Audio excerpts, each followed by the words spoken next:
Hello, I'm Mark Kligman, and I welcome all of you to today's COZ session.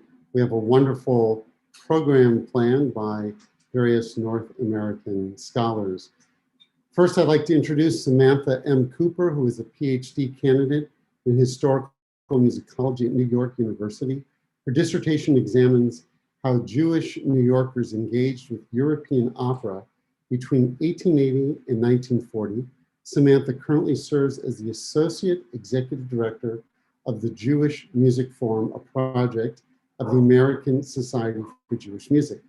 I'd also like to welcome Peter Graff, who is a visiting assistant professor at Denison University and holds a PhD in musicology from Case Western Reserve University. His work primarily addresses music and popular entertainment in early 20th century America. Peter's book project explores diasporic musical theater traditions in Cleveland throughout the Great Lakes region. And the last, but not the least, is Dr. Dorothy Glick Maglione, who's Associate Director of Bands and Assistant Professor of Music at William Jewell College. She holds a PhD in musicology from the University of Kansas. Her current research explores both the immigrant experience, community singing, through the concerts of detained individuals at Ellis Island in early 20th century. Today's panel discussion is going to be quite interesting. It's on Jewish immigrant encounters with music in music and theater in the United States, and I turn things over to Samantha Cooper. Welcome. Wonderful. Thank you so much, Mark. And good morning, good afternoon, good evening, everyone, depending on where you are. And thank you for joining us today. I am very excited to have the opportunity to be here with you all and to introduce you to these two wonderful scholars, Peter Graff and Dorothy Glick Maglione. Thank you very much to Geraldine Auerbach, Mark Kligman, Lori Black, and the other organizers of the International Forum for Jewish Music Studies for the invitation to plan and execute today's Zoom session. Thank you also to President Michael Levitt and Executive Director Gordon Dale, my colleagues at the Jewish Music Forum, for your constant support and encouragement to pursue the many panels and programs I've only imagined. It's truly been an incredible experience to work with you both. Before we begin, I would like to offer you all some context for how this conversation came to be. I first met Peter and Dorothy at the 2018 Society for American Music Conference, and had the errant thought at the time that their work about different American immigrant groups would speak very well to each other. Given my own interest in American Jews and opera, I wondered how Jewish immigrants played into each of the larger stories that they were telling about American music, ethnic history, and acculturation. However, it wasn't until this past year with the conversations on Zoom that I actually had the opportunity to invite both Peter and Dorothy on board and introduce them to each other and to the field of Jewish music research. One of the Jewish Music Forum's recent goals has been to expand what we think of as the field of Jewish music by inviting voices that we wouldn't otherwise hear from into the fold to be part of our programs. Neither Peter nor Dorothy specializes exclusively in the music and theater of Jewish immigrants, and yet they both have important historical narratives to share that shed further light on American Jewish immigrant music history. So for these reasons, it's incredibly important that they join our conversations and the conversations we're having about Jewish people and music history, and help us to broaden our perspectives on issues that often preoccupy us, like Jewish exceptionalism and geography, and so on. So today, our plan is to begin with having Peter and Dorothy answer some questions we've pre-planned together, and then we'll open up the floor so that you can ask any questions that, they can ask any questions they may have of each other, and then you can ask any questions you may have of them. So please submit your questions into the Q&A function as they come to you or at the end of the session, and we'll try to get to as many of them as possible. And at the end of the session, if you would like to unmute and ask your question directly to our participants, you should feel welcome to do so, and I'll call on you when we get to your question. So without further ado, let's get started. All right, so just to warm us up, Peter and Dorothy, would you tell us where you are geographically situated at the moment?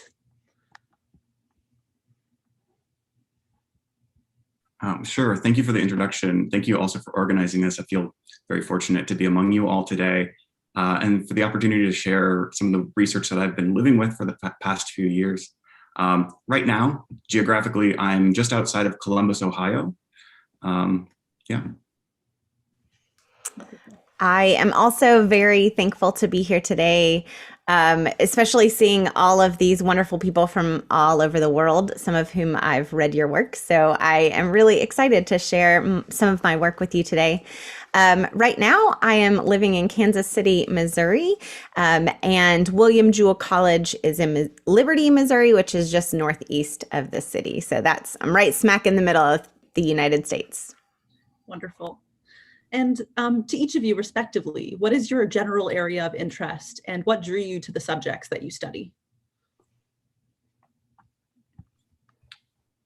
Sure, I can take this one to start. My general area of interest is music and entertainment and popular culture. So whether that's pop music, film, television, radio, or musical theater. And what drew me to this subject was my PhD work was up in Cleveland, Ohio. And I was very interested in answering the question that really has not quite been answered about what theater looked like in smaller neighborhoods. And one of the statistics that stuck out to me was that in 1920, there were over 150 theaters in Cleveland alone. And so I was very curious what these theaters outside of the big downtown district looked like. And so as I began digging through newspaper advertisements for these theaters, it became apparent that they were very localized and what they offered was very specific to the neighborhoods. Now, Cleveland in the early 20th century was kind of like a checkerboard. Each neighborhood was kind of dominated by different ethnic or immigrant groups. And so the theaters in each of these neighborhoods functioned very differently, determined by who was living in these communities. And so that kind of curiosity led me to the dissertation project, which is now my current book project, looking at 4 different ethnic or immigrant groups and how they used the theater and music to kind of navigate issues of identity and help transition them to kind of this new city life in Cleveland. So the Yiddish theater is one of those chapters, but so is the German theater, the Slovenian community's use of the theater, as well as the African American community. Each of them offer kind of very different looks at how theater could function in a smaller community. That's great. Yeah, I was going to ask you about that, about which of the 4 groups you were looking at. So that's great. And Dorothy, I will pose the same question to you. So right now, my work is primarily focused on immigrants and their relationship to music as they arrived in the country, if they arrived through Ellis Island. So my work is very venue based in the sense that I started looking at that and just it kind of developed into a much larger project. And I kind of have an odd story about the way I stumbled onto this musical, enclave of activity. But we were watching a movie. It was called The Immigrant. I do not recommend it. Don't waste your time there. Much better movies. But we were watching it, and in the movie, one of the main characters goes to a concert to visit her sister who'd been detained at Ellis Island. And there was a magician performing and also Enrico Caruso. And I just thought, there's no way. Caruso did not perform at Ellis. There's no way. This is ridiculous. And so I started looking into it and found that there's a lot of evidence that he did perform at the island. And I just started digging and started looking into it. And I found that concerts happened from when Ellis Island opened in 1892, all the way through the year that it closed in 1954. And so I basically just undertook a project to catalog all of these performances, to figure out what we could find about the repertoire, who was paying for the concerts, looking at the detainees to find out who exactly was in the audience for these performances. And it was just a treasure trove of really fascinating information. And it worked out into my dissertation project. And then as part of that study, I also looked at 5 musicians who have ties to the immigrant community, either because they were immigrants themselves or their parents, like Leonard Bernstein, came through Ellis Island. So I did 5 case studies of immigrants and their relationship as Americans and as immigrants, and in the context of the early 20th century. That's great, Dorothy. And just to prompt you on that a little bit further, if I may, what were the Jewish organizations that you found had relations to Ellis Island? So the Hebrew Immigrant Aid Society, HIAS, actually was very active at the station as a charitable organization. So these organizations, and there were 33, I think, at the most, but they covered a wide variety of religious groups, cultural organizations, and these charitable organizations did everything to help the immigrants. So they would sometimes translate for them. Sometimes they would help them get in contact with family members, or, for instance, if they were detained on the island for a very long time and they were children and had outgrown their winter coats, they would help find clothing and things like that. There were also several other during other points, there were other Jewish organizations, but HIAS was really the big one, and they were wonderful in providing these concerts. So we'll talk a little bit more about that later, but they helped fund a lot of concerts as well. Wonderful. So I'll invite each of you now to set the scene for us. What are some of the historical events and key players in the cultural stories that you explore in your research? What key methodologies are you relying upon, and why? And I think we'd agreed that Dorothy was going to start us off with this question, and then we'll move back to Peter. Great. So I thought it would be helpful just to put in context where we're talking about and just some stats on the process of Ellis Island and who we're talking about, and kind of put things in context. So between 1892 and 1954, those are the operational period of Ellis Island, over 12 million immigrants were processed at the station. Approximately 2.5 million of them were detained due to illness, lack of proper documentation or funds, or miscommunication from a language barrier. So first and second class passengers would disembark directly in New York after they were processed in their own cabins aboard the steamship. And then a ferry would transport the vast majority of the passengers. So we're talking about third class steerage to Ellis Island for processing. The individuals deposited their baggage on the first floor, and then they basically began the medical inspection as they climbed the stairs to the registry room or the Great Hall. And so they would have these medical inspectors standing around the top edge right here. This is the Great Hall, and in the back is where the staircase was. And they would have these medical officers just looking at people, seeing how they walked up the stairs to see if they had any conditions. Now, immigrants could be detained for a variety of medical reasons, and I put this in scare quotes because it was a 30-second overview, right? So it's really hard to assess any kind of issues in such a short amount of time. But basically, I've listed them here, some of them for you, but defective vision to a condition that might need a little bit of hospital care could get you pulled out of that inspection line. During the peak years of operation, the line of examiners, which was probably 10 to 12 people given the period, they would systematically inspect about 5,000 individuals daily. So we're talking about a very quick processing. Now, the majority of immigrants were processed without any issues, but 20% of them spent time in detention on Ellis Island. In addition to those people that needed further medical care, or sometimes they would get pulled out because it looked like they had a mental defect, and then they would have the individual do some sort of puzzle or some sort of test to assess their medical abilities. And again, in 30 seconds, how well can you really assess if somebody, how cognizant they are?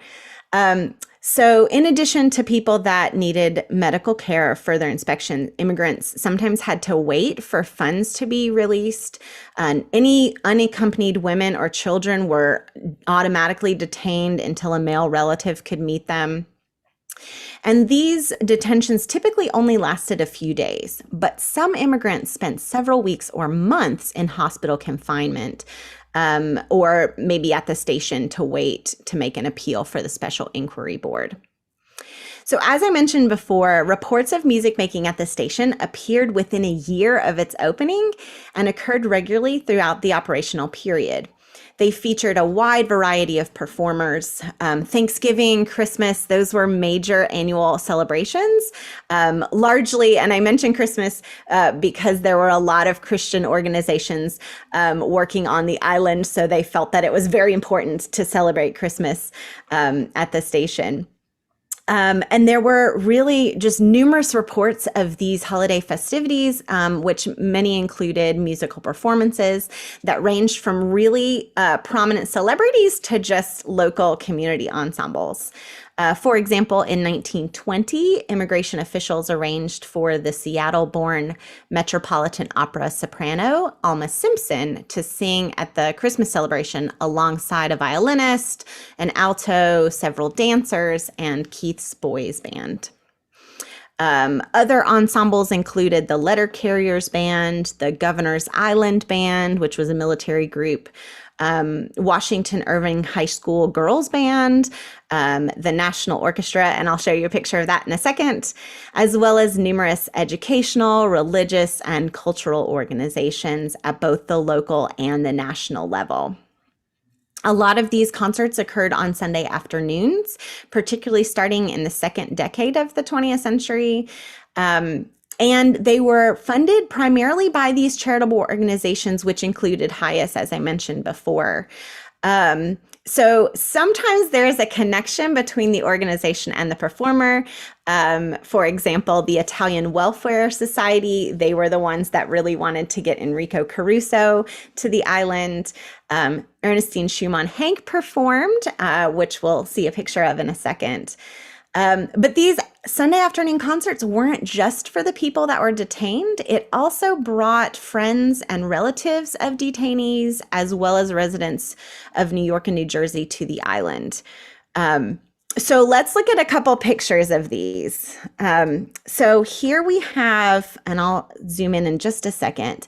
This photograph was taken by an immigration official, Augustus Frederick Sherman. And this is a Ukrainian choir who performed on June 4th, 1916. You can see that the choir is here in the center, and this is actually the same room that I showed you before. So this is I'll pop back. This is a photograph that I took during my research of the Great Hall. Again, those are the staircase that came up from the baggage area. And then this is that same room. It's just the opposite direction. So the stairwell would have been at the opposite direction from the choir where it's seated. But you can see the choir. You can see the piano is set up. The detained individuals would have been seated in front of the performers on the same benches that were used for inspection. And then up here on this walkway on the upper level, you can see the people that have come from New York and New Jersey to the island for this performance. And it's just fascinating. I love that they've prominently displayed the American flag, so it's very clear where we are. I have another picture that was taken September 19th, 1920, and this is the National Symphony. Now, it's not the same organization that goes by National Symphony today. This is the new symphony that renamed themselves the National Symphony and then later merged with the New York Philharmonic just 2 years after this photograph was taken. But here you can see that they're outside on the porch, located on the southwest side of the main immigration building. Again, we've got the American flags featured prominently.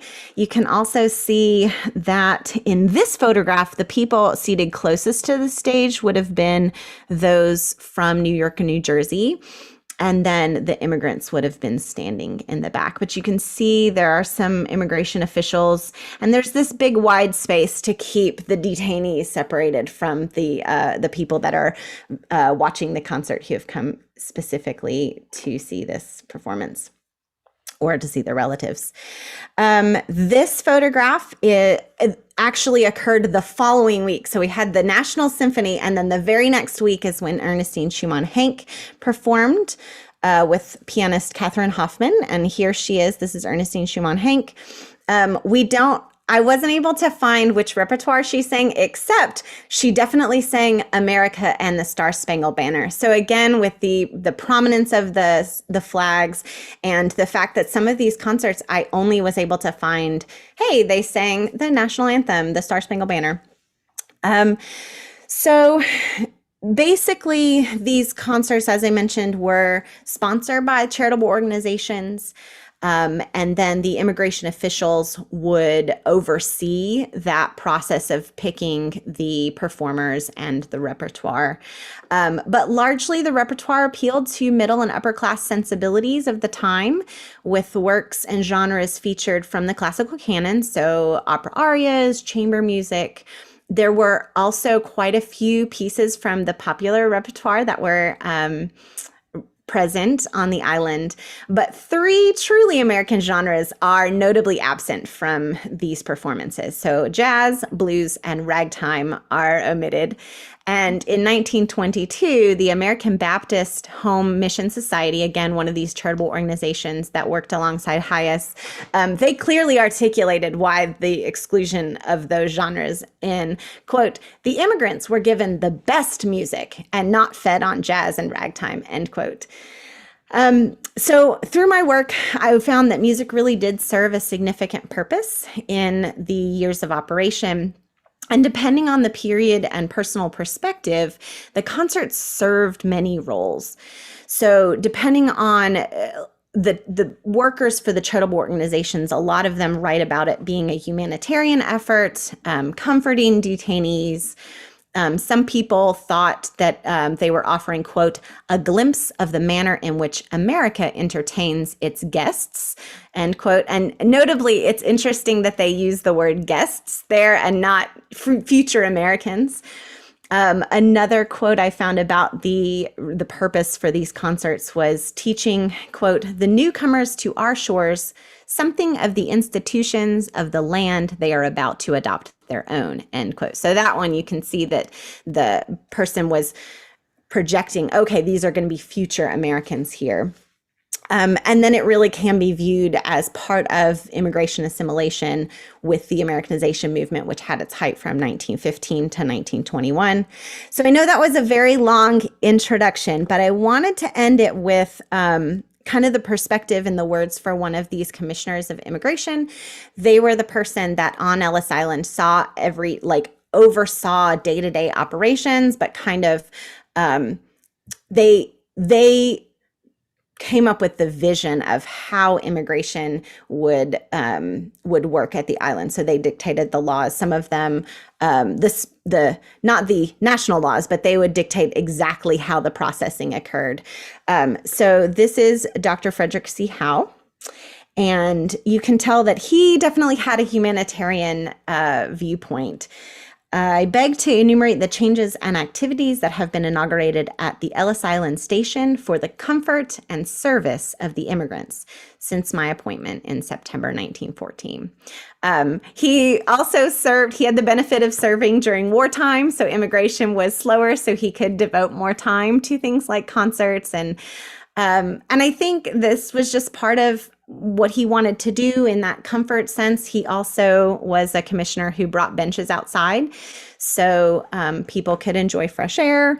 He planted flowers around the station. He put up comment boxes so the immigrants could put in suggestions. So that's a little bit, and hopefully that's enough to get our brains stirring, but that's a little bit about my work. Very well done. And we actually have a couple of questions that are directly relevant to what you were just saying, Dorothy. So if it's okay with Peter, maybe we should take these now and then finish this part of the conversation and move on to what Peter is going to share with us. Sounds great. Okay, good. So it looks like Robert Cohen just noted that trachoma, an eye disease, was another medical condition afflicting some of the Ellis Island immigrants. That sounds familiar to me as well. Yes. So they would use button hooks. So the same hooks that they would use to lace up ladies' shoes to flip immigrants' eyelids inside out to check. And trachoma was one of the few things that you could get deported for. They did not want it at the island at all. But then there were other things like Favis, which was a skin condition on the scalp that they would actually treat. And so if it was something that was treatable, they would allow the immigrant to go to the hospital side of the island, and then they would treat them there. And it would be free of charge to the immigrant because they actually charged the steamship companies for people that they brought over that they ultimately could not accept. And the steamships companies were also responsible for the cost of bringing people back to where they deported from if they were not allowed into the country. So that was, I guess, a nice thing that the immigrants themselves didn't have to pay for that. So that's good to know. And it looks like Alex had a great question too. If you'd like to offer it yourself, Alex, or I can on your behalf, it's up to you. Now, you mentioned about in the 1880s, how they were examined, and did this not change, and when did it change, and with the period of time? So when were the changes made? How were they made? And how much better were they till the island closed? So dealing with that in the 1880s, I understand. But when was the next good change made, and when was the changes made after that? And the other thing is cultural. What was the culture of the American citizen, the New Yorker at the time? Because again, it was a mixed bag. So what were they trying to Americanize to what, and what was considered Americanization? Yes. So basically you summed up in your second question a large portion of my research, right? So that's largely what I deal with. So to answer your first question, I focused here for this talk today on primarily how people were processed during the height of immigration. So I really focused on that period up until 1924, and that's when the quota laws went into place with the Johnson-Reed Act. So after that point, there were changes throughout the history. There were multiple changes depending on immigration laws, which were federal, but then also just how each commissioner wanted to tackle things at Ellis Island. So it did change. At one point, immigrants were required to prove that they were literate, and which is purely ridiculous to me. But it was this giant battle that played out over 20 years in the federal government and back and forth. And when it went into place, what they would have the immigrants do is they would have them read a portion of the Bible. And you might think, oh, well, of course, the Christians wanted that. Well, yes, I'm sure there were plenty of Christians who lobbied really hard for the Bible to get used for this. But they essentially used the Bible because it was a document that had been translated into a lot of different languages. However, we can all see that the bias there is slanted towards letting people into the United States who happen to know, and this passage. And they would actually ask the Our Father who art in heaven, that prayer passage. So there are stories of these workers from charitable organizations who would tell somebody, okay, you're German, just say the Our Father in German and say that pass that you can read and you'll be fine. So there is a sense of what is American, what does it mean to be American, who is truly American, that does play out in the day-to-day just processing at Ellis Island, and then just the procedures that were there because of this who is American. I'd love to talk more about that. And I actually gave a paper last fall about the Americanization movement and Ellis Island and how these concerts were purposefully connecting that. But yes, that's a giant can of worms that I don't know that we want to open today, but I will put my email in the chat and we can talk more about it at length because I would love to do that. And if there's time at the end, we'll come back to it because it is a really important and great question. I think the final question we'll take for you for now, Dorothy, if that's all right, is a mixed question. Rachel asks about the Star-Spangled Banner and its adoption as the US national anthem, which Robert Cohen adds was in 1931. And she asks how it was billed. And I remember when I had you as a guest to my class, I think last summer, you talked quite a bit about the significance of the Star-Spangled Banner in all of this. So I'd love to hear your thoughts. Yes, so we can view, and thank you, Robert, for putting the date in there. It was actually 1915 or 1916. There was an executive order that deemed it as the national anthem, and then military bands started playing, but it was not officially adopted until the 30s as the national anthem.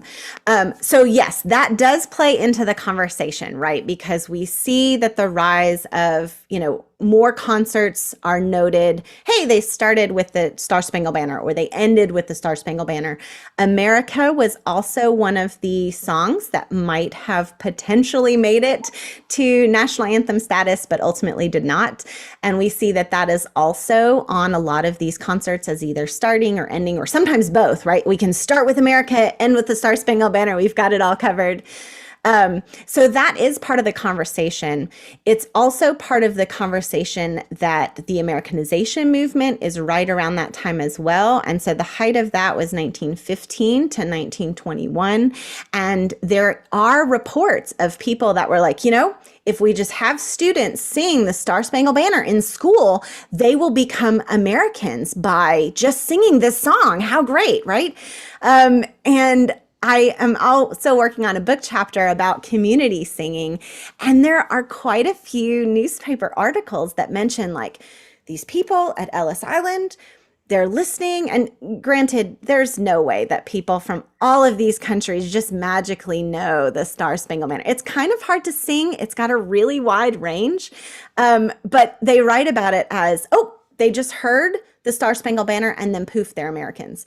So it does play into the fact that it's a contemporary issue becoming the national anthem, but then it's also in the context of the Americanization movement. And then I think people just like to share that because the idea of people coming to America and the national anthem just kind of pairs well together. So I think that that's why we see it. But that's all part of the conversation. And it is really interesting that that is by far the most frequently mentioned piece of music on these concerts. Really well done. Wonderful. All right, let's turn things over to Peter now. Sorry to have kept you waiting, Peter, but I will pose the same question once again to you that I posed to Dorothy, which is a request for you to set the scene for us, the historical events and the key players in the cultural stories that you explore in your research. Sure. So my work sort of picks up where Dorothy's leaves off after the immigrants have been processed through Ellis Island, and they kind of disseminate throughout the country. For Jewish immigrants, many stayed close to New York City, but many others traveled to far-reaching locations. Cleveland was one of those destinations. And so my work focuses similarly at the early 1910s and 1920s. The larger work does end similarly at 1924 with the passage of the Johnson-Reed Act. And the effects of that act didn't really fully take effect as far as its impact on the theater until later in the decade, in the early 30s, when we see subsequent generations start to become Americanized, the younger generations being less interested in going to the Yiddish theater. And so the number of theaters kind of dwindle. But my work is focused specifically on the 1910s. And I'm looking at how the theater was used to reflect cultural changes that were happening. And this analogy has been made countless times, but the theater has kind of always functioned as a mirror that holds up against the audience some of their anxieties, their desires, and identities. And immigrant theater is no different than that. The identities, desires, and anxieties might be slightly different, though. And so I'm interested in how the theater, what was programmed, reflected the kind of changes that are undergoing in these individuals that have just traveled across the world and are now in the audience. But I'm also interested in how these immigrant theaters and the Yiddish theater reflected the cultural changes that were happening in America broadly. Gender issues, technology, pop music, all of these new things that are showing up that America at large is grappling with, immigrants are also faced with, and it may actually pose a greater challenge to kind of make sense of them, because it's not only foreign to their lives, but America to some extent is foreign as well for the new arrivals. So in that chapter, I look at two different productions that speak to kind of both sides of that coin. One of them is a operetta by Boris Tomaszewski titled The Lost Sheep, which is much more about nostalgia, the challenges of transitioning from old world to new world. It has this great analogy of the process of crossing the green bridge of immigration. The other is much more lively and lighthearted, called Fancy in America. This was a vehicle for Bessie Tomaszewski, and this is much more about kind of new world realities. So the basic story is this woman living in the old world wants to drive a car, and the only place that she can actually achieve that goal is the United States, according to the story. So she immigrates to the United States. She has to also cross-dress. So she dresses in drag as a man in order to obtain a chauffeur position for a family, and she finally achieves this dream. So not only is she dealing with new technologies, automobiles, and women's rights to drive, but she also gets tied up in the women's suffrage movement and the right to vote toward the end of the program, leading a number titled March of the Jewish Suffragettes. So both of these productions show you kind of different stories that are being told to Jewish audiences and reflecting these different desires and anxieties and identities that are happening at this time. I actually have a picture, I believe, of there's Bessie Tomaszewski on the sheet music cover, dressed in this motorcycle outfit with the goggles, and that's kind of her in drag right there. In Cleveland, I look specifically at one of these theaters that was very popular at the time, called the Globe Theater. And this is, to my knowledge, the only image that survives. Unfortunately, when looking at smaller theaters and immigrant groups, sources rarely survive, and so this is the best I can get. It's a small, like 500 seat theater, but this was the place in Cleveland that you would go to experience Yiddish entertainment. And what is particularly interesting about this, and I think it shares some correspondence with what Dorothy was just saying about Americanization, is that the owners of this theater conceived of it as a tool to acculturate and Americanize their audiences. In an interview, one of the actors specifically says that their goal is to welcome the newcomers who have yet to learn English and don't know really much about Cleveland or America, and teach them a little bit of what the theater may mean in their life. And to quote, he says that within a year or so, they will be processed and move on to better English-speaking theaters where they can kind of move into seamlessly become American. And so this site was not just a place for entertainment, but in the view of the owners, the operators, it was kind of an Ellis Island of sort, where people came in, they were processed through the repertory, saw stories that reflected their lives and American realities. And the goal was to kind of usher them off to English-speaking theaters after this. So that's one of the things that I find kind of interesting about this particular venue, but it was by no means the only theater in Cleveland that offered repertory. Let me just show you here. These are a few different theaters that offered Yiddish entertainment in Cleveland from 1900 to into the 40s. And the solid black lines mean that these were designated repertory theaters with their own company. And at two different times, there were three theaters in Cleveland that offered this at the same exact time. The slashed lines indicate that they offered Yiddish entertainment, but were primarily by visiting companies that were touring at the time. So there were a few options. Most cities had only one permanent repertory theater for Yiddish entertainment, if any. New York, obviously, is an exception to that rule. Cleveland is one of those other exceptions, and there were just a couple of others that competed at kind of the same level. So that's kind of the setting the scene of what my research is kind of looking at.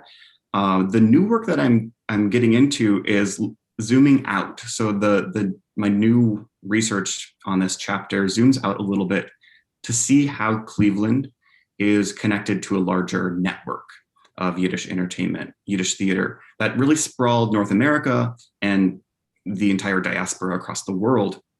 And there's one individual who I think is kind of an unsung hero in this story and is really responsible for bringing Yiddish entertainment to places that never would otherwise have received that. And his name is Edwin Relkin. And I don't know if you can see this picture here. Edwin Relkin. He was called, quote, the Napoleon of the Jewish theatrical business world. He was also likened to the Schubert organization, for those who are familiar, that kind of theatrical empire that dominated the United States, a syndicate that would connect theaters in disparate cities with entertainment and set up tour routes. He did the exact same thing for Yiddish theater. And thanks to his efforts, he established formal circuits, formal Yiddish theater syndicates of member theaters, and would send companies on tours. But he also would set up road shows, touring companies throughout the year. And he was responsible for bringing Yiddish theater to over 50 cities in North America, places as kind of disparate as Leavenworth, Kansas, and Spokane, Washington, and Sioux City, Iowa, and Montgomery, Alabama. These are not places that you'd think of when you think of Yiddish theater, but he was sending companies to these smaller cities that would have no chance at supporting a permanent theater. And so I actually, at the suggestion of Sam, I mapped these theaters out just to give you a sense of how far he was sending these companies. These are the 50 theaters just in North America. Most of them you can see are the upper Midwest or the East Coast, but he's also sending things out to the West Coast and kind of the middle of the country. So Salt Lake City, New Orleans, Kansas City, Missouri, and Kansas City, Kansas. The blue dots represent the place that I could only find one performance, but the green is like 3 to 5 performances, and then you have a lot of performances in the darker reds. But yeah, he was really enterprising about how he connected all of these cities and sent troops on tour. He sent them up into Canada. He also established tours of Europe. So I know that he sent people to London and Paris. He sent people down to Argentina. He had organized tours to South Africa as well. So this one individual is kind of the mastermind behind how these communities were all tied together in a similar type of entertainment, in a repertory, and especially in the messages that were contained in the theater productions. So that's one way that even though you may be living in some of these hidden corners of the globe, you're getting similar messages, you're able to tap into the same culture, and also, I mean, it's entertainment. So enjoy a little taste of Yiddish theater. So I'll leave it at that now. I have much more to talk about with Edwin Relkin and how this network was tied together with repertory, with performers. But yeah, I just want to kind of save some of that space for maybe later and some questions. Wonderful. Thank you so much, Peter. And what I also find particularly fascinating just from my own work is that the way Edward Relkin is described as this Napoleon of the Jewish theater almost mirrors the language used to describe Oscar Hammerstein I with his opera ventures. and what he's doing in New York, in the New York area, with the expansion and the creation of 13 theaters or 14 theaters between England and New York and other cities. So I just found that very fascinating to see that language used again. That was so well done. Thank you. Before we move on, we have a great question, or a series of great questions here from Marcia Dubrow. Marcia, did you want to jump in and just sort of summarize your questions for us? Sure, I'll be happy to. Thank you, Peter. That was so illuminating, and it just sparked a lot of questions for me. First of all, I was wondering about whether there are any recordings of the March of the Jewish Suffragettes or any of these pieces that are from that period of time. And I also wanted to know if they're extant sources, either be they manuscript or published, of the musicals that you mentioned. In other words, you've given us the context, but I'm wondering about the actual music itself, and to what extent, if any, some of those reside in some of the musical archives situated around the country, like YIVO, etc. And you spoke about the troops going on national tour, which I was writing you a question about as you were speaking about it. And I was wondering how would you go about measuring the success of these tours? Are there any memoirs, journals of this impresario you speak of? I think somebody else wanted to have the name repeated again, so if you would do that. So just a few additional little details, please. I appreciate the question. These are the questions that get me very excited and also sometimes frustrated at the lack of sources. The March of the Jewish Suffragettes, yes. So I will point you to Michael Tilson Thomas, who is the grandson of Boris and Bessie Tomaszewski, put on this fabulous production called The Tomaszewskis. It originally aired through PBS, and now you can get it on DVD. He restages and brings to life the March of the Jewish Suffragettes. And you hear okay. That. Great, thank you. But he also does much more there. So I definitely highly recommend that. Sources, yes, so there are recordings. There are several, dozens of recordings from the Jewish Yiddish theater. You can find a lot of them at the Library of Congress. They've digitized some of those and you can listen to them. Not all productions, and certainly not all songs from a single production. It's kind of a one-off here or there. The sources, songs that were popular from the big popular shows occasionally were published as sheet music form. Again, you can find a lot of these at the Library of Congress. Many of them are digitized and you can find in various archives. There are many of those. As far as the entire production itself, that's much more rare that you'll find an entire production that has been published, both in script form or as a musical score. And so what you see is that when you track down the typescripts and the orchestral scores, they usually exist only in one or two places because there's one or two copies that exist. They would be packaged up and shipped around the country to other companies that might want to produce these. And when you page through some of these sources, you'll find performers scribbling like, Chicago, Illinois, 1930, or Buenos Aires, 1924. And so these sources kind of serve as a record of where these productions went and toured. The New York Public Library has a good collection of this material, as well as YIVO, as you mentioned. Those are the two places for archival documents that I have found the most success with. And they're great as far as facilitating use and access. That's great, thank you. Last question about the Edwin Relkin. I'm still surprised. There are some blogs that have good biographies about him, not entirely complete though. I have yet to find kind of a substantial biography about him and the importance of his work. He wrote a few kind of autobiography paragraphs that were printed here and there. So that's some of the work that I'm doing currently, is trying to piece together what he's doing. I guess the actual last question that you asked is the success of these shows. It's entirely hard to gauge, but what Relkin describes himself, and for those who want the name repeated, it's Edwin A. Relkin. If you search newspaper or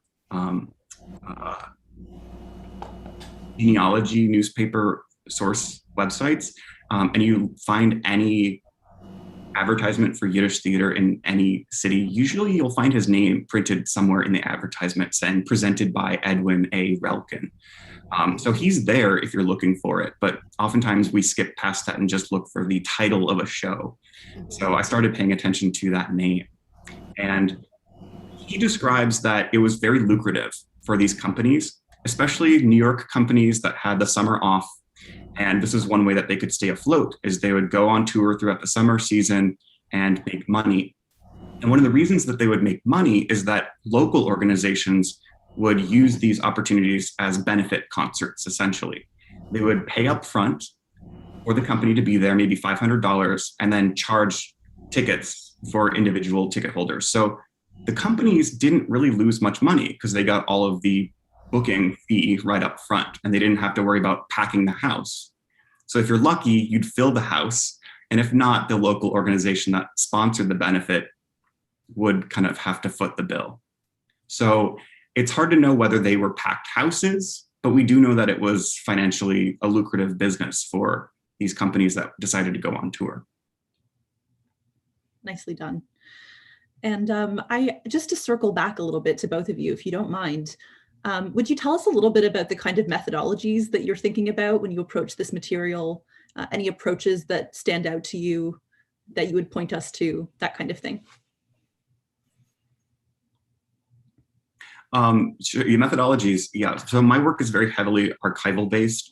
I built repertory lists by sifting through newspapers, kind of week by week, jotting down what's being performed, and then trying to figure out what are the themes of these shows. So I'm working a lot with newspapers, and then, as mentioned, if I can get my hands on archival scripts and scores, that's great. But what I'm also working with are oral histories and memoirs and reviews of these shows to get a sense of how audiences interacted. Because as much as it's important to look at what's being staged, it's equally important in my eyes to look at how these productions are being interpreted. Mm-hmm. So that's kind of the big methodology that the way that I'm kind of approaching this work is to try to understand the conversation on and off stage with these productions. Great. And Dorothy? Yeah, so I had a similar approach. I started again at Ellis Island and worked from there. But then again, just like Peter, I went through newspapers and figured out, what are they saying about these concerts? How are they describing them? Who is attending? What are they performing? Who is performing? Those kind of questions, and just piecing together so I could get the context of what was happening with the concerts. Like Peter, I did find wonderful records in YIVO, particularly this whole, I think 23 letters back and forth about the performance of the Hebrew Orphan Asylum Band. And I will also mention to everyone here that if you don't know Carol Shansky's work on that ensemble, it's fantastic. I'll put the citation in the chat. But it was just fascinating to read these letters going back and forth saying, okay, well, who's going to pay exactly for the public transportation to get these boys to the island? We don't want to go on the train with their instruments. We need a bus to pay. Well, who's going to, okay, here's the money, and we got the money received, and can we change the concert date? So it really was just wonderful to piece together those from archival research. And then in talking to people at Ellis Island, I was able to get access to the data that they used to create the museum. And essentially, I was able to look through what those researchers put together to create the displays that you see if you visit the island. And then from there, I was able to say, oh, okay, well, somebody scanned this book. Let me go to that original source and figure out what I can find from that. There are a couple of personal papers, one charitable worker individual who kept a lot of these concert programs. So I have a couple of concert programs from her, I think 23 in all, which is pretty fantastic. And then I was able to find a couple of concert programs in YIVO. Should I take time and share some of those? I just have two.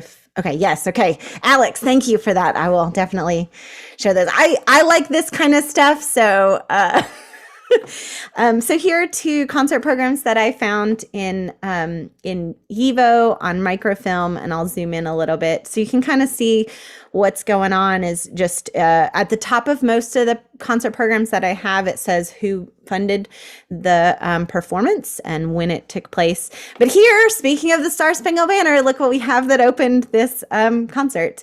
And this one is really great in the sense that it gives us what was performed and who performed it. So this is much more detailed than what I normally found. But even at that, it's like a vocal solo or a piano solo. So it's not super specific compared to like today's programs. But when I found these, I was just like, I never thought I would find actual concert programs.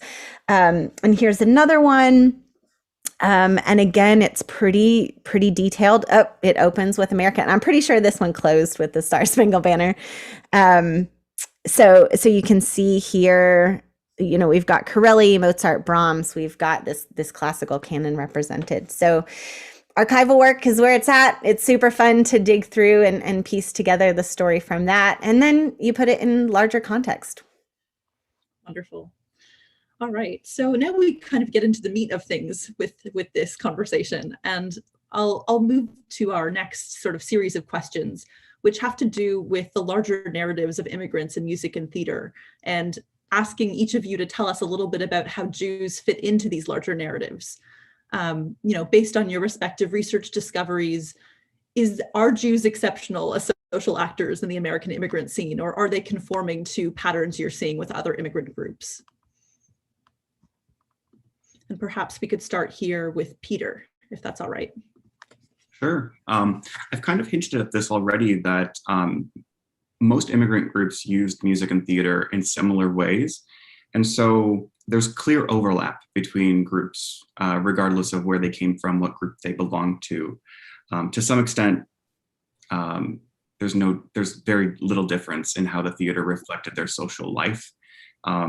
They often utilize this narrative device called the greenhorn, which you watch basically this newcomer to a community fumble through various situations trying to adjust.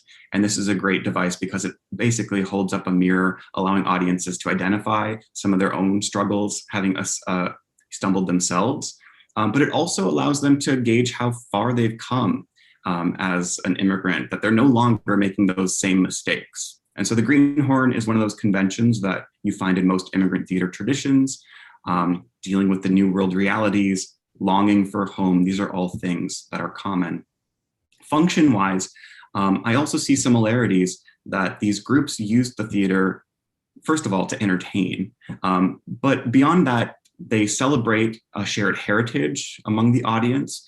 They are used to also preserve, whether that's preserve a language that the second and third generations are no longer wanting to learn, preserving traditions, costumes, folklore, etc.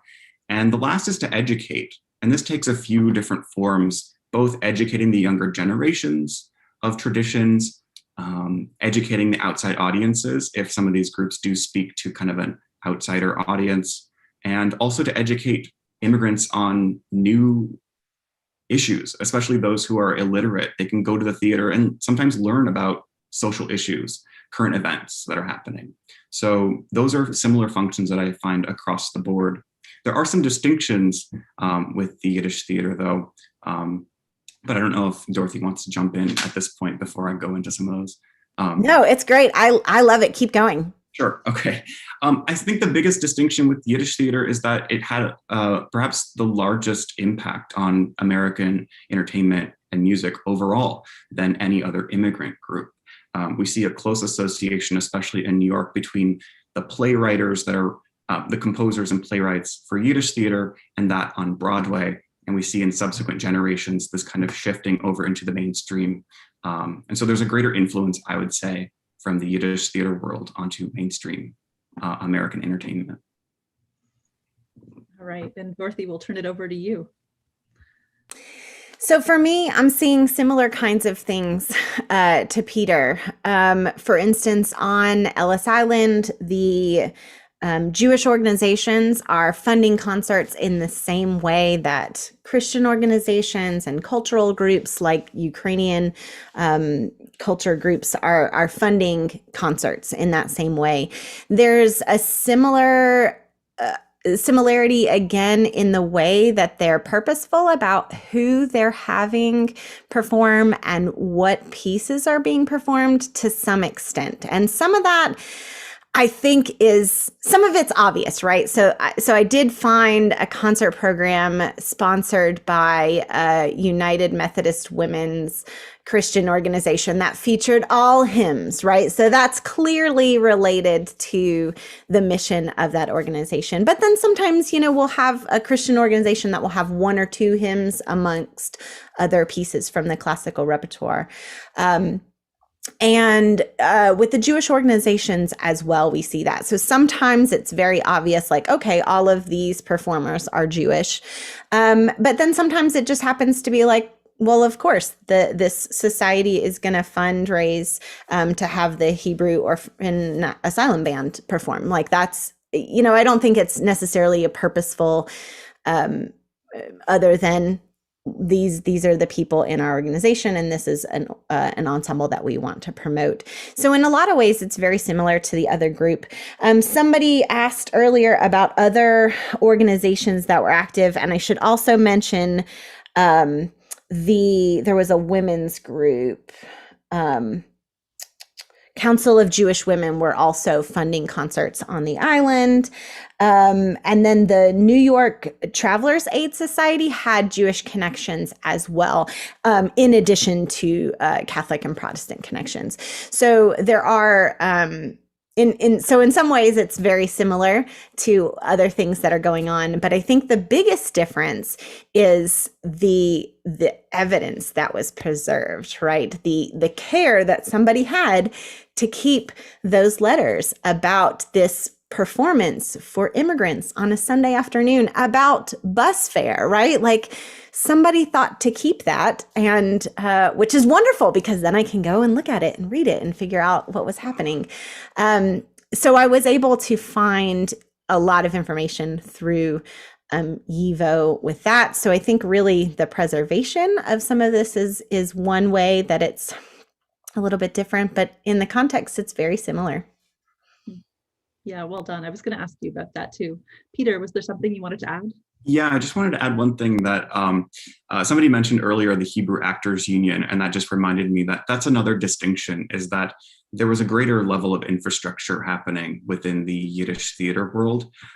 It was much more robust. It was broader and found in places where other immigrant communities wouldn't necessarily be sending companies all around the world. And also it developed multiple subgenres of theatrical fare, which is something not very common. So you'd have musical comedies, you'd have more serious operettas, you'd have serious plays, you'd have dramatic works ripped from the headlines. And that generic diversity, you don't see so much in the other communities. But I think that's a result of the kind of the size of the immigrant population compared to some of the others that I've looked at. Peter, could I ask you a question? That made me think, and this is kind of going back to what you were saying before, but I was just thinking about the places that you mentioned Relkin going to? And Leavenworth, Kansas, like you said that in the list, and I just keep thinking about that community and why were they going there? And I just wondered if you found any connection with the places that he was sending troops to perform. Did that have to do with immigrant communities there? Because I don't necessarily know of a huge Jewish community in Leavenworth, but I could be wrong. Right. So this is the question. These were the cities that struck me as odd because they don't map onto the big shift, the big migration patterns. From what I'm looking at, his goals seemed to be to send troops to cities that didn't have a theater of their own. So there's another map that I created of the cities that had permanent repertory theaters, and they don't overlap very much with where he was sending troops, partly due to competition. Nobody needs to rent out a theater if the city already has one or two theaters. The other thing that I found odd was that some of his advertisements are in a lot of his advertisements are in the mainstream newspapers in these cities. And sometimes in the advertisements, he pitches the Yiddish theater to English-speaking audiences. And he'll say, even if you don't speak the language, you can still appreciate the music, the artistry, the costuming, and have a great time. And so he's reaching out beyond, I believe, the Yiddish-speaking community, not only in the cities that he's going to, but in the selection of the cities that he's sending things to. It's a very peculiar thing that I haven't quite cracked yet, but it's a riddle that I'm really hoping to solve. Some people in the comments have pointed me to some resources, so I'll be trying to track those down and figure out these tours. Why these cities? Did they just need a place to stay in between spots, or was there something greater going on? Yeah, your work is really fascinating. And particularly as, Yiddish theater is positioned as, helping people learn the language and graduating to English speaking theaters. And so then it's really interesting to see it marketed to native English speakers. So your work is so fascinating. Just a lot of questions, I guess. Yeah, I'd love to invite Jeff to ask his question since he has a hand up, if that's all right. Sure, thank you. Question primarily for Peter. Love how you've kind of put the Jewish experience into the context of the other immigrant communities that you were looking at in terms of how it mirrored their experience and the different social issues they were confronting at the time. I was wondering, do you see evidence of or any kind of similarities in how they might have been bringing their own musical traditions from the countries and kind of hybridizing those with American music as an attempt to kind of become American and signal their arrival? The other maybe simpler question is, were these other community theaters also touring around the world in the way that the Jewish theaters were? Okay, great. Yes, of course, with the Yiddish theater, we have this great synthesis of Jewish traditional music, whether that's kind of secular klezmer band music, wedding band music, or coming out of the cantorial schools, merging with American styles. That's certainly true of Yiddish theater in the United States. For other immigrant groups, I haven't found that kind of blending as much. What I find more frequent is that these groups are relying on either folk music primarily. So the Slovenian group is perhaps a result of the global context of when I'm looking at, but I'm looking at the Slovenian group after the formation of Yugoslavia. And so Slovenia becomes assumed under this new national title, merging with two other countries.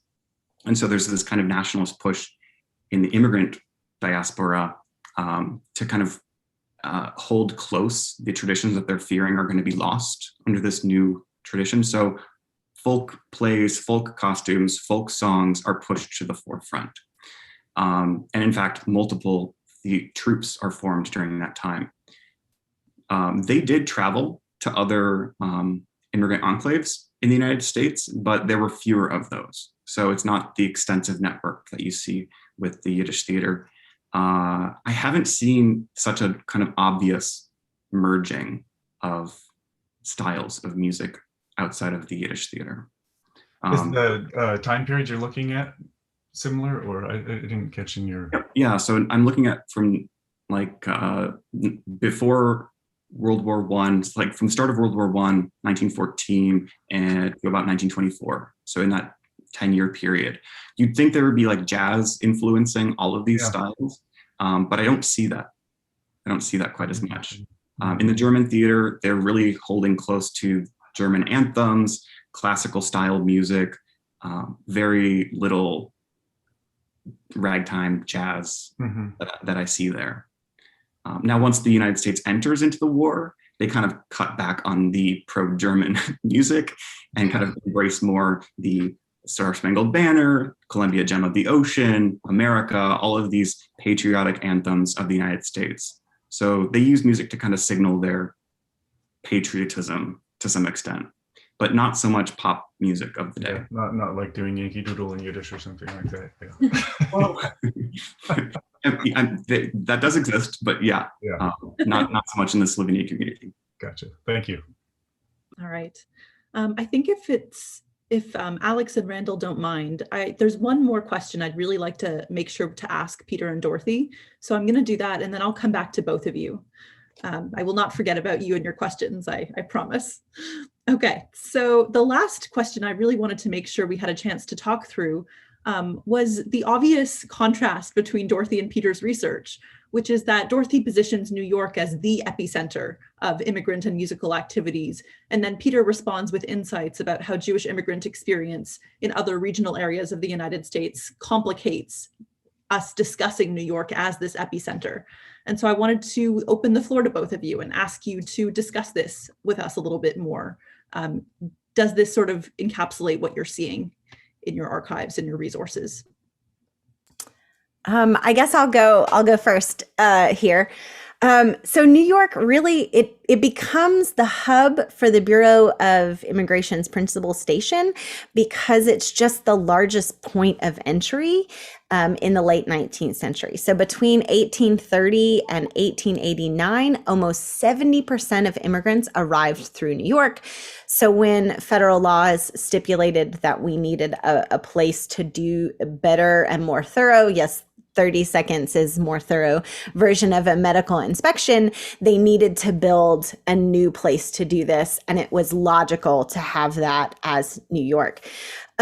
So because of that, my work just deals with the music there, but I don't think it's necessarily, it is the epicenter in a lot of ways, but if we look at the changes in immigration, and Alex hit on this a little bit earlier with his question, the modes of transportation start to change even during the operational period of Ellis Island. So if we look at 1892 compared to 1954, we've shifted from people primarily arriving by ship to people flying in. And once you can fly in, then these hubs become all over the United States.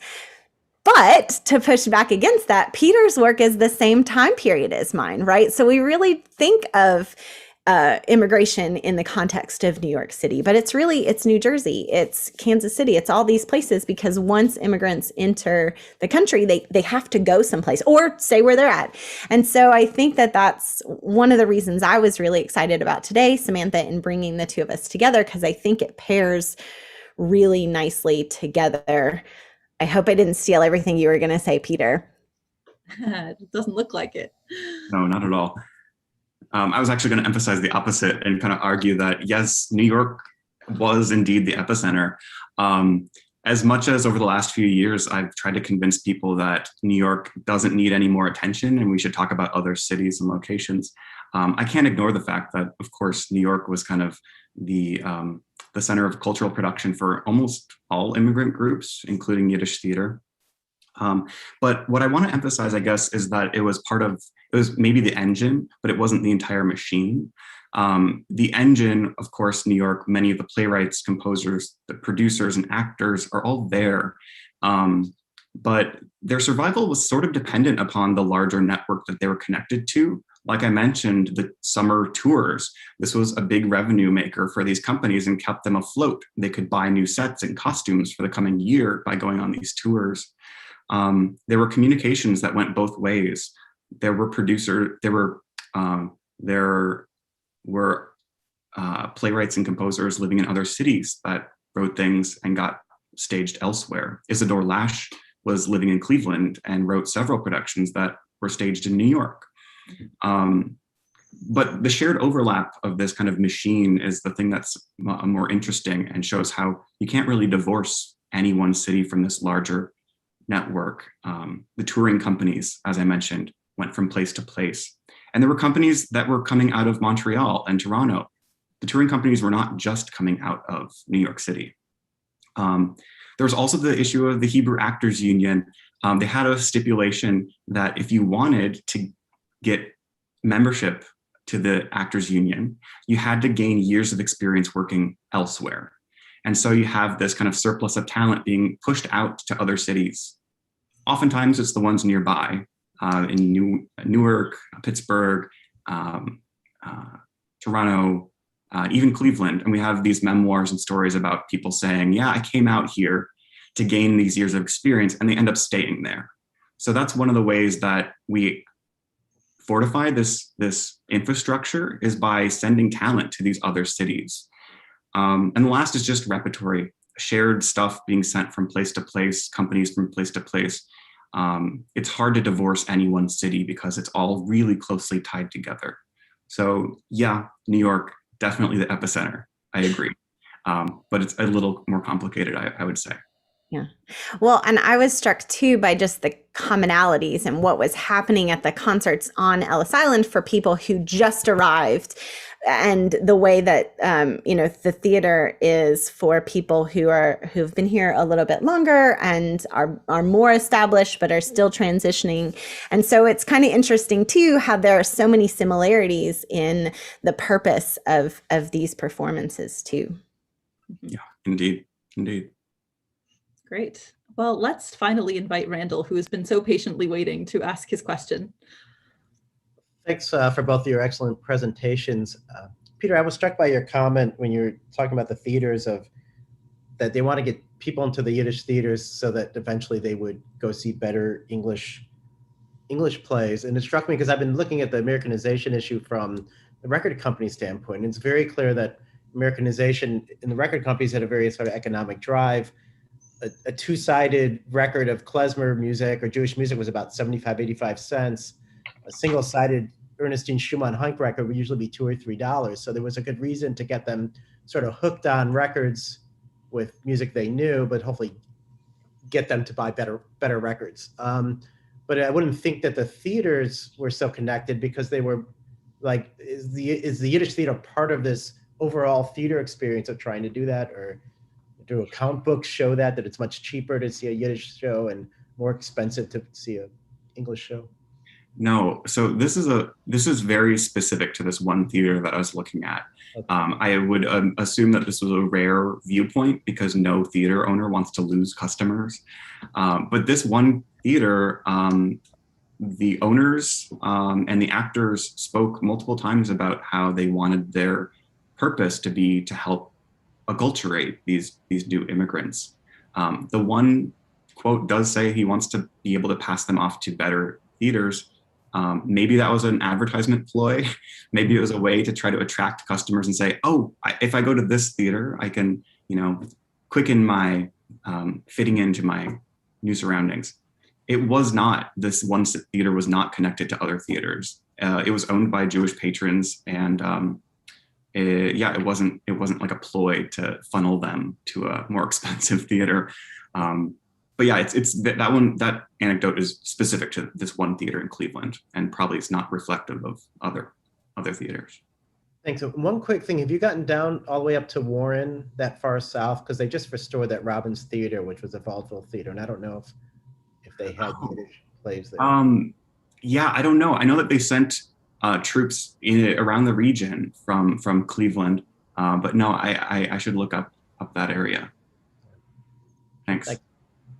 Great. And Alex as well, please feel free to jump in. it brings me back. This brings me back to my research when I was involved with making a film called Almonds and Raisins, which looked at Yiddish talkies from 1928 to 1939. So all the superstars of the Yiddish theatre moved over to the cinema, and they were absolutely brilliant, and the recording artists. So in the 1920s, when there was the Wall Street crash and Broadway was absolutely in terrible, terrible trouble financially, the patrons were still filling the theatres on 2nd Avenue.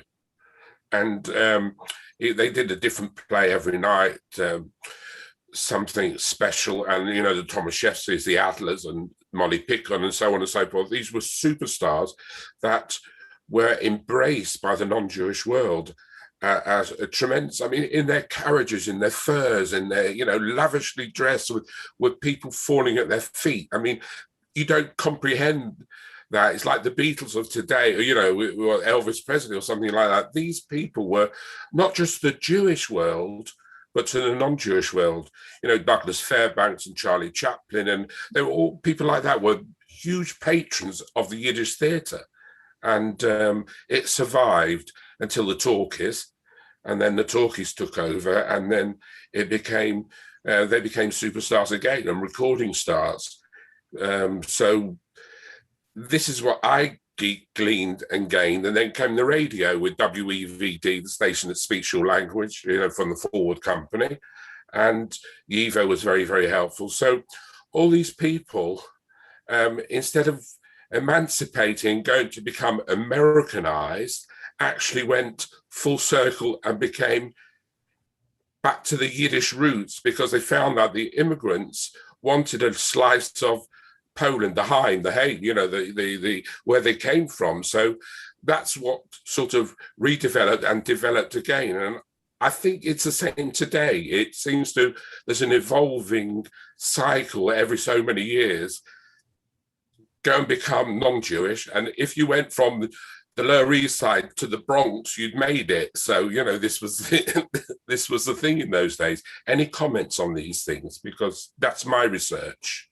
No, of course, you're absolutely right. Thank you for pointing that out, because my story basically ends with the kind of 1920s. But you're right, there's this transition to form these film studios. A lot of the actors transition to silent film and then to sound film, and it keeps these names and traditions alive for much longer than many other groups. And you're right, they were actual celebrities. They weren't just kind of niche celebrities speaking to a specific market. But there was a market, a market for this, these sources of entertainment for much longer than I think most people acknowledge. So I thank you for bringing that up again. Great. And I think I'd like to invite Jennifer to ask her question or add her comments. Just don't forget. Thank you so much. I'm so grateful to you both, and riveted as always. You know, you said something that just slipped by when travel to Ellis Island in the U.S. switched from boat to flight. And of course, then the time would be infinitely less. And I wondered if that, aside from, okay, then, you know, I think you had, it was allowing then theater could spread to so many more cities. But what I wondered was, like the railroads, you know, what I wondered was the effect on the music when you have people traveling in a much slower way and bonding and all of that versus the airplane. If there's anything you can speak to about that. I don't know exactly how to make it. I haven't thought about it myself enough yet, except that it seems so interesting. So whoever wants to field that, and if not, go on to the next person. Yeah, and thank you again. It sounds like a Dorothy question to me, but yeah. Well, but I also noted that Peter unmuted. Did you have something you wanted to? Okay. So I mentioned the shift to arrival by airplane versus ship.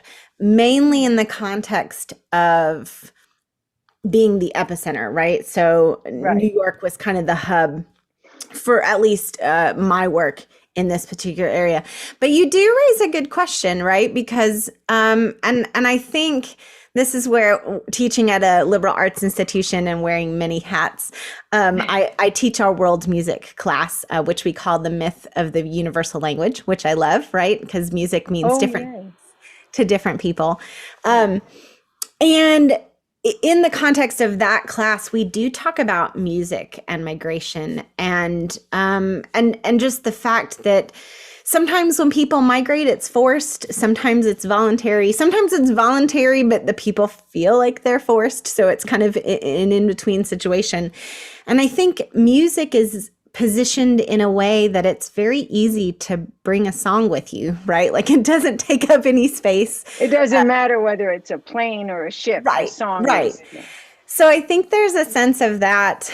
And that's a really interesting question. And I want to think more about that. I will mention, just in the context of my research, I have come across quite a few sources that talk about music making on the ships over, and there were several instances where, for whatever reason, the ship couldn't land in New York. And so there are periodicals that write about Christmas celebrations on the ship that I kind of dabble with in my work because it's tangentially related, right? Like they're celebrating this holiday there because they can't land. But yeah, that's an interesting, I don't know if Samantha or Peter have other responses to that. Peter?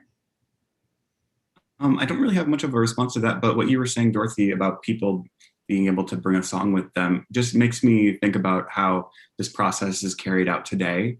And thanks to the internet, it becomes much easier to have access to your homeland. You can find comfort in your favorite TV show, music. You can find a recipe that reminds you of home, regardless of where you are in the world. And I mean, our conversation on Zoom is kind of reflective of this. We're all brought together in this conversation from all over the world. So this is completely kind of tangential to my primary research, but I'm always interested in understanding how the age of the internet is shifting the need for actual local in-person communities when you can have all of these things at your fingertips now. But that's a conversation that's a bit too far outside of what we're talking about today, but that just kind of reminded me. All right. And I think if it's all right with you, Jennifer, we'll move on to allow Ronald to ask his question. But after we do that, there's one more question we had prepared an answer to, had prepared a question for Dorothy and Peter, which I think is a really good one just for this audience. So after Ronald, we're going to return to this last question. Thank you. Great. This is great. I had to, in spite of the fact that I needed to go, I had to stay because it was just way too interesting. So thank you both. And this is not a question, but if you'll forgive me, it just seems so appropriate in this forum to mention. Peter, are you aware, do you know in Zilbertzweig's lexicon, he refers to Chancha, to the show Chancha in America, as the first time American rhythm was introduced on the Yiddish stage, which is an incredible statement. I mean, that's very, very rich. By American rhythm, presumably we mean African influenced rhythm. And I think, well, and I don't just, I don't know if you're aware, I actually was the researcher for Tilson Thomas's show. So I reconstructed the Chancha excerpts. And when he and I talked about it, we agreed that by the American rhythm, he meant in the title song, Chancha is a lady Narragansett. And it goes on, da-da-da-ba-da-ba-da. It's the shuffle. And then there's a little syncopation there. But it's the shuffle, it's the swing. And that's a really, really important thing when we think about the evolution of an American Yiddish theater. So Certainly. Thank you. Thank you for all the work that you did on that production. It's fantastic. And to have that kind of reconstructed is Zilbertzweig's comment, he makes his statement without backing anything up in the lexicon in the entry for Rumshinsky for your info. I can send you the exact column number if you want. But yeah, that would be excellent. And one of the things that I find interesting is that a lot of scholars point to Jerome Kern as doing the first kind of jazz on Broadway, but I think most people point to 1914, and Hansche predates that by a year. So maybe it's not only the first show to bring American rhythm into the Yiddish stage, but to the kind of mainstream entertainment world overall? Question mark? I don't know. Well, I mean, there were shows on Broadway even earlier. Like when was Dahomey? When was that review on Broadway? Do you know that one? I mean, it was, where it was African. I mean, it was Dahomey, 1903. Yeah. Well, Peter, if you didn't already know Ronald, you should know him because he's a fantastic font of information and a wonderful resource on all of this. So I encourage you to have conversations offline, should you have the opportunity. So before I jump to our last question for today and pose this to Dorothy and Peter, I'll insert just a quick plug for a November program that will feature Dorothy and Peter again with moderator chair John Kogel, who is an expert in German immigrant theater. And that will be much more of a prepared paper presentation style structure panel. So we'd love to have you all there. And I'm sure if you found this conversation exciting, then you'll find their presentations really stimulating as well. So that will come out through Jewish Music Forum once we start our publicity for the fall season. But I figured I would mention it to all of you today. Okay, so our last question for Peter and Dorothy is how we situate and make relevant discussions about American music for a global listening audience, considering today that we are surrounded by individuals and countries all over the world. So maybe let's start with Dorothy and then move to Peter. So I think I hinted at this a little bit before in response to Jennifer's question. But the concerts at Ellis Island were just one way in which immigrants arriving in the United States were presented with American, for better or worse, and whoever decides what American life or culture happens to be at that moment. But it's just one snapshot of that interaction. In some contexts, it was offering people just comfort and entertainment, a bit of humanity in what was possibly a traumatic experience. But this story is really just, it can be just a departure point from that we can look at music's role in assimilation to a new country, and that would apply to lots of people in lots of different countries. And what I'm looking at is very specific, right? It's taking place at Ellis Island. These concerts for the people that were detained there is very specific, but at the same time, it's not unique to Ellis Island, right? There are ways in which immigrants are confronted with sometimes music, sometimes other aspects of culture. And I think it's important to put that in context, right? Like, so we're talking about very specific dates and a very specific place, but at the same time, it's very similar to so many other experiences. The presentation of the American flags that we saw in the pictures, the prevalence of America and the StarSpangled Banner, that parallels what was happening in American schools with Americanization. And I think that could even extend to what's happening right now in the United States with immigration and dealing with it and grappling with it, and how music is used for better or for worse, right? Like it's used in different capacities over different times. But I think that this discussion is just one example of this intersection of immigration and music. Great. And Peter, I will pose the same question to you. What I think about with this question is that as much as America has tried to rebrand itself several times as like the land of immigrants, it's not the only place people go, obviously. And immigration and migration, regardless of time, regardless of place, often present similar struggles and challenges to those who are going through that process. And so while my focus is the United States, primarily, the issues that I'm trying to get at, the fundamental questions of how music and theater act as this kind of mediating device for these people in transition, those questions are applicable to all types of people that move from place to place, either voluntarily or involuntarily. For instance, I've done a little bit of looking at the effects of the Syrian civil war and the refugees that have resettled kind of all over the world. And there are groups in Berlin and Winnipeg and Beirut and all these communities that use theater, dance, and music still today to tie these people back to their homeland, to tell the stories of traveling and the struggles of fitting in, and to keep alive the traditions. So yeah, now as much as 1914, these issues are still just as relevant. Great.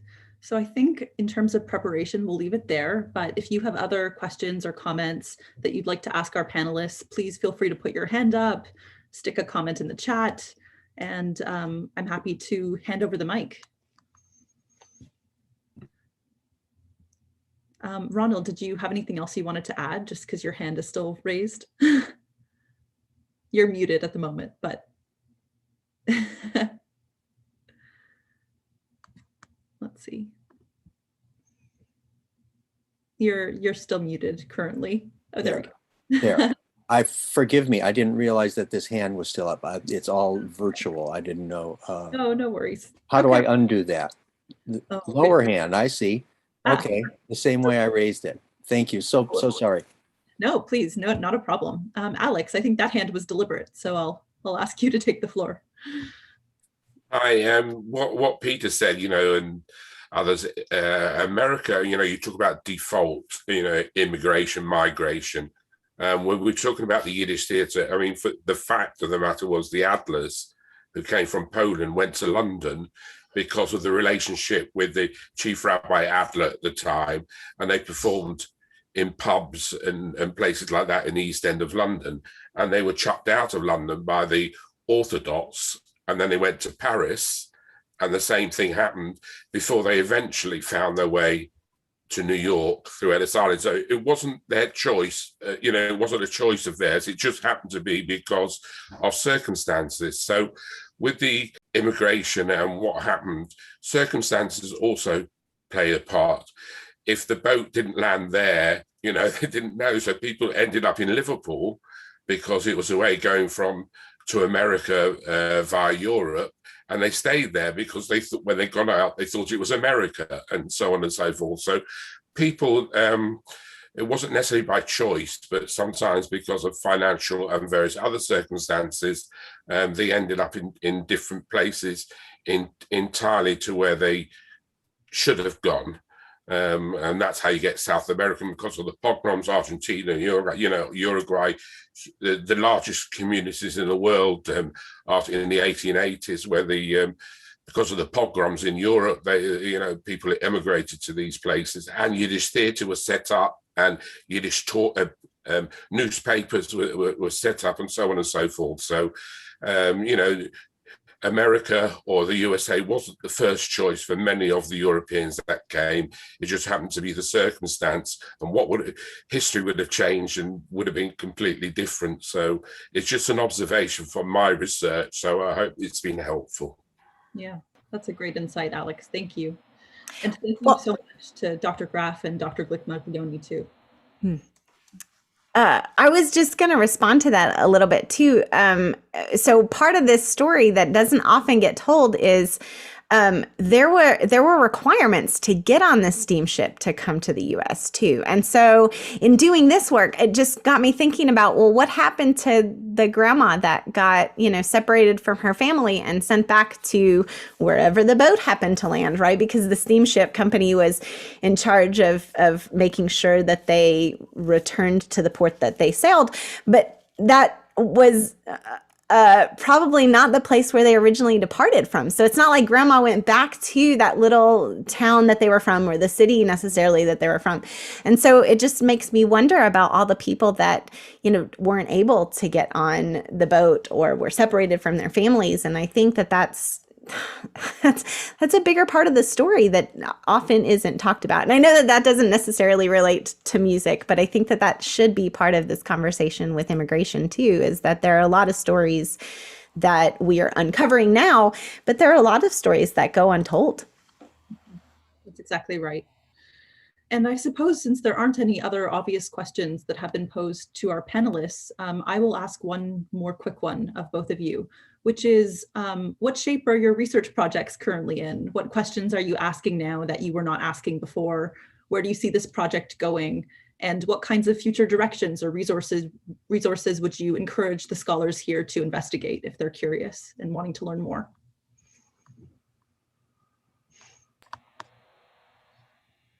Oh, I guess I can go.